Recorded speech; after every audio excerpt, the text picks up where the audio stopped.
అవకాశం ఉండేది, ప్రమాదం ఉండేది. అలా కాక ఇంకొంచెం ఆయనకైనా స్ట్రైట్ చూస్తుండి ఇక్కడ తగలకుండా ఇక్కడ తగిలింటే ప్రాణానికే ప్రమాదం అయ్యేది. ఇది ఎవరైనా మీ మీడియాలో వచ్చినవి చూసినా కనపడుతున్నాయి. ఆ తర్వాత మూమెంట్ అది కూడా మీరందరూ మీడియాలో కూడా చూపించారు. సరిగ్గా ఒక స్పాట్కు వచ్చేసరికి ఒకేసారి జగన్మోహన్ రెడ్డి గారు ఇట్లా పక్కకు తల వంచుతారు. పక్కనున్న వెల్లంపల్లి శ్రీనివాస్ ఎవరైతే అభ్యర్థి, విజయవాడ సెంట్రల్ అభ్యర్థి, ఆయన ఇద్దరు సైమల్టైన్స్ ఒకేసారి వంచుతారు. అది స్పాంటేనియస్గా వచ్చిన రియాక్షన్ ఏదైతే తగిలినందుప్పుడు అనుకోవాలి. తగిలినది కూడా బలంగా తగిలింది అనేది తెలుస్తుంది.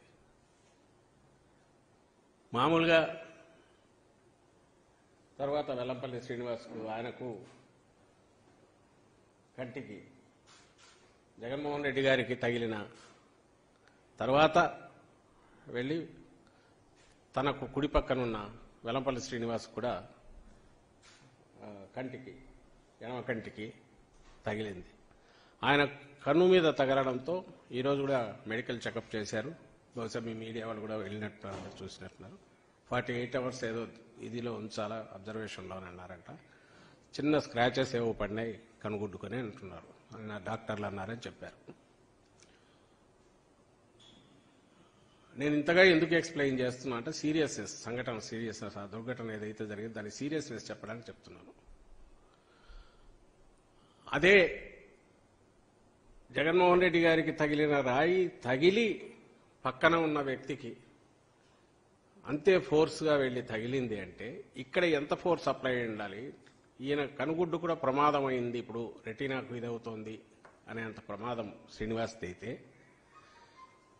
దానికి ముందు తగిలిన జగన్మోహన్ రెడ్డి గారికి ఎంత ఫోర్స్గా తగిలి ఉంటుంది అనేది ఒకసారి గమనిస్తే, ఇది కింద నుంచి ఎవరో విసిరితే దాని ట్రాజెక్టరీ పైకి వచ్చి బస్సు మీద పడిపోతుంది. అక్కడికి వచ్చేసరికి ఫోర్స్ ఉండదు. ఇది ఎవరైనా చిన్నపిల్లల్ని అడిగినా చెప్తారు. కొంచెం ఫిజిక్స్ గురించి అవగాహన ఉండని చెప్తారు, లేదా కామన్ సెన్స్తో పల్లెటూరులో చదువు రాని వాళ్ళైనా చెప్తారు. బలంగా ఏదో ఒకదాన్ని ప్రయోగించి ఉండాలి. అది క్యాటపుల్ట్ లాంటిది అయ్యుండొచ్చు, లేదా ఎయిర్ గన్ లాంటిది అయ్యుండొచ్చు. క్యాటపుల్ట్తో అయినా సరే ఒక 20 అడుగులో 30 అడుగుల దూరం వచ్చేస్తే ఒకరికి తగిలిన తర్వాత మళ్ళీ అంత ఫోర్స్తో ఇంకొకరికి తగిలితుందా అనేది అది ఒక అనుమానించాల్సిన విషయం అది. సో ఏదైనా బలమైన దీన్ని అంటే బాగా పవర్ఫుల్గా ఎజెక్ట్ చేయగలిగిన దాన్ని ఉపయోగించి ఎయిర్ గన్ లాంటిదో ఇంకొకటో దీన్ని ప్రయోగించారేమో అని అనిపిస్తుంది. ఎవరో తుంటరి వాడు, ఓ మిస్క్రియంట్, ఓ దుండగుడు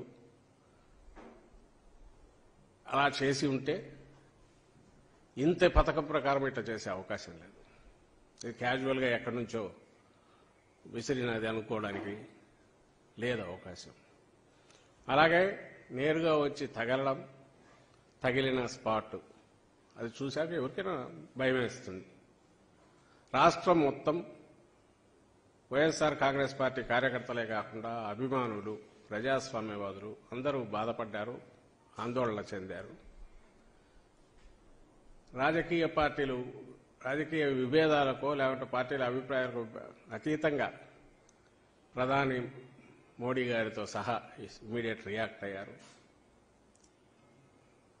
ఇంకా చాలామంది నాయకులు, తమిళనాడు ముఖ్యమంత్రి గారు, వెస్ట్ బెంగాల్ ముఖ్యమంత్రి గారు అందరూ రియాక్ట్ అయ్యారు, ఖండించారు.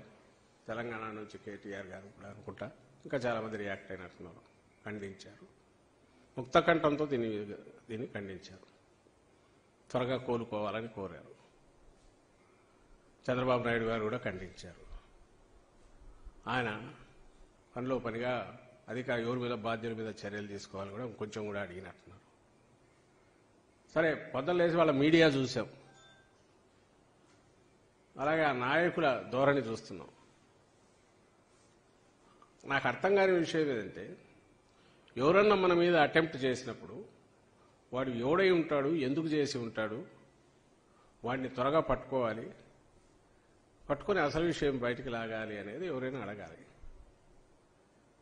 వీళ్ళు ఇమ్మీడియట్ రియాక్షను భద్రతా వైఫల్యము, పోలీసులు ఏం చేస్తున్నారు, లేకపోతే కరెంటు ఎందుకు తీశారు, వీళ్ళ నిర్లక్ష్యము, వాళ్ళ నిర్లక్ష్యము, చేతకాంతనము. అంటే ఇక్కడ విలన్ ఎవరు, ఎవడైతే అటాకర్ ఉన్నాడో వాడి మోటివ్స్ ఏంటి, వాడి వెనక ఎవరున్నారు. జగన్మోహన్ రెడ్డి గారి లాంటి నాయకుడి మీద అటాక్ చేయాలనుకోవడం ఎందుకు, దాని వెనక ఎవరైనా ఉన్నారా, ఇవి చూడమనడం బాగానే ఉంటుంది. ఆయన త్వరగా కోలుకోవాలనడం బాగానే ఉంటుంది. అసలు దీనికంతా నిర్లక్ష్యము, పోలీసులు సరిగా లేరో, మీ భద్రతా వైఫల్యము అంటే ముందు దులుపుకోవడం ఎట్లా, పక్కకు తప్పుకొని బాధ్యత అంతా జగన్మోహన్ రెడ్డి గారి మీద ఎట్లా. ఇంకా అంతటితో ఆగకుండా ఇంకా వరుస పెట్టి వాళ్ళు కొడుతున్నవి చూస్తే ఆఖరకు ఇదంతా ఒక నటన అని చెప్పి ఈరోజు మార్నింగ్కు తేల్చినారు టీడీపీ నాయకులంతా. బహుశా ఇది కూడా మీరందరూ గమనిస్తూ ఉంటారు, గమనించి ఉంటారని అనుకుంటున్నా. ప్రజలందరూ కూడా గమనిస్తున్నారు. కడుపుకు అన్నం తినేవాడు ఎవడైనా, మెడకాయ మీద తలకాయ ఉండేవాడు ఎవడైనా అలాంటి మాట మాట్లాడగలడా? ఎవడైనా సెన్సిటివ్ పార్ట్ మీద ఇక్కడ కొంచెం కిందికి పోతే కన్ను పోయే ప్రమాదం, ఆయన తల తిప్పకపోతే ప్రాణానికే ప్రమాదం ఉన్న అలాంటి ఇది ప్లాంట్గా చేయించుకుంటారా? అసలు జనం ఉమ్మేస్తారు మొహం మీదనే వీళ్ళకి అనిపించదా? దీని వెనక ఎవరు ఉంటారు అనడానికి, అనుమానాలు వ్యక్తం చేయడానికి బాధితులుగా మా పార్టీ వాళ్ళు మాట్లాడడంలో సహజంగానే ప్రత్యర్థుల వైపు చూపించడం జరిగితే మాకు సంబంధం లేదని చెప్పడం వరకు ఓకే.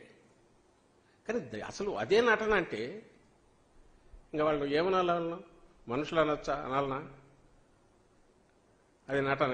2019లో ఇదే జరిగితే ఆ రోజు కూడా అప్పుడు అధికారంలో ఉన్నారు, ఎన్నికలకు ముందు జరిగితే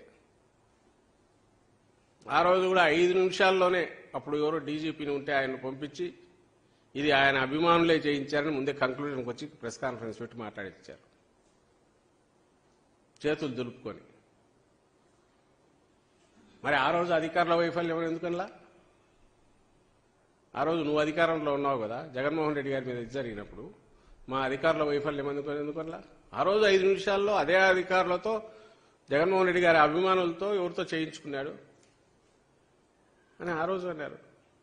అది ఇంక ఇప్పుడు ఎంత ఎగతాళి అయిపోయిందంటే ఆ కోడికత్తి సీను, కోడికత్తి అనేది అది ఒక ఎగతాళి అయిపోయి ఇప్పుడు దాని సెకండ్ 2.0 వర్షన్ అని ఎగతాళి చేస్తున్నారు. రాజకీయాల సంగతి వదిలేద్దాం, అసలు వీళ్ళు మనుషులుగా అన్న ఈ సమాజంలో ఉండడానికి అర్హులేనా అని నేను అడుగుతాను. ఇది ఎందుకు చూపిస్తున్నాం అంతగా అంటే మళ్ళీ అడుగుతున్నాం, ఎవరైనా నటించాలనుకునేది, ఆ లక్షణాలు ఉండేది వాళ్ళకున్నాయి, దట్స్ ఎ డిఫరెంట్ ఇష్యూ, దాని వరకు నేను పోదలుచుకోవాలా. నటించడము, ఆయన మొన్న చూసినా ఎక్కడో అది వేసి చూపించాలి నటన అంటే ఎటువంటి చంద్రబాబుది అంటే. ఆ మధ్య మీకు గుర్తుంటే